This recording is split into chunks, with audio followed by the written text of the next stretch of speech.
আসসালামু আলাইকুম, সবাই কেমন আছেন? তো আজকে আবার আফনানকে নিয়ে অনেক দিন পরে বাসা থেকে বের হলাম। তো আজকে আফনানের একটা স্বপ্ন, শখ যাই বলেন পূরণ করা হবে। আর সেটা কি দেখতে হলে ভিডিওটির পাশে থাকতে হবে আর অবশ্যই লাইক কমেন্ট শেয়ার করতে হবে। তাহলে চলুন আফনানের স্বপ্নটা কি সেটাই আপনাদের সাথে আজকে শেয়ার করব। তারই পাশাপাশি প্রথমে তো আপনারা জানেন যে আমার একটা নায়ক আছে হিরো আলম, এখন আরেকজন নায়ক হয়েছে আলহামদুলিল্লাহ, উনি হচ্ছে জায়েদ খান। তো ওনাকেও দেখাবো, তাহলে পুরো ভিডিওটি দেখতে থাকুন। আর এই যে দেখেন আমাদের ব্রাউনবাড়িয়া শহর খুব সুন্দর করে প্রতিটি ওয়াল, আসলে বিজয়ের উল্লাস। এই ওয়ালগুলো দেখলে বোঝা যায় ছাত্রছাত্রীদের পরিশ্রম। আর এখন ফাইনালি চলে আসছি আপনাদের সেই স্বপ্ন পূরণ করার জন্য। হ্যাঁ, তাকে আজকে একটা ল্যাপটপ কিনে দিব, আপনারা ঠিকই ধরতে পারছেন। এর আগে আমি আর আপনাদের বাবা এসে দেখে গেছি, তো আজকে মেয়েকে নিয়ে আসছি, তো তার পছন্দ মতোই আজকে তাকে ল্যাপটপ কিনে দেওয়া হবে।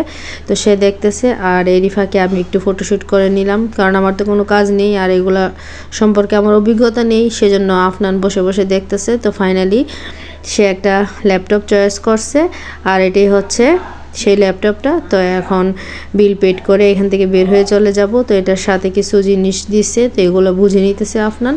তো আফনানকে বললাম তুমি ভালোভাবে দেখে শুনে বুঝে নাও, কারণ এগুলো সম্পর্কে আমার ধারণা নেই।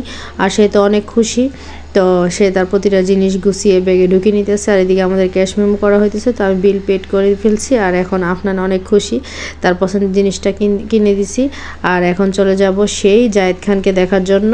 তো হিরো আলমকে এর মধ্যে তো আপনারা সবাই চেনেন, আর এখন আমরা চলে আসছি জায়েদ খানকে দেখার জন্য। তো বলেন, আমি একজন নায়িকা আর নায়ক হচ্ছে দুইজন, হিরো আলমের কাছে যাব নাকি জায়েদ খানের কাছে যাব? তো ফাইনালি হিরো আলমের সাথে দেখা করে আসছি, দেখা করে আসার পর তারপর আসছি জায়েদ খানের কাছে, কারণ আগে হিরো আলম তারপর হচ্ছে জায়েদ খান।